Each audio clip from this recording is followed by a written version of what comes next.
যেই বান্দরে কইল তোমরা যারা যারা আমার এই কথার কারণে আমার বিরুদ্ধে বিশুদ্ধার করতেছ, তোমরা আমার নাবির নিচের একটা পশম পরিষ্কার করতে পারছো না।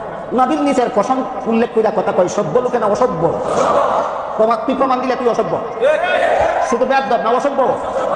এবার আমি তোরে জিজ্ঞাসা করবো, এই অসভ্য ভাষাটা তোর মা বাপের কাছে শিখছস না তোর শেখের কাছে শিখছস? সে কইল আরবি ভাষায়, বাংলা ভাষায় কই গুরু, বাংলা ভাষায় কি কয়? আমি জিজ্ঞেস করি এই অসভ্য ভাষাটা তোর মা বাপের কাছে শিখছস না তোর গুরুটার কাছে শিখছস?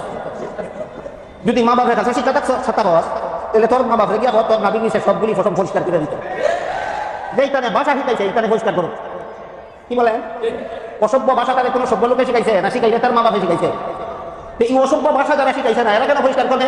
যদি এই অসভ্য ভাষা তোরে তোর মা বাপে শিখাইয়া থাকে তো তোর মা বাপের কাছে গিয়া খুললে দেখা পরিষ্কার করে দিত।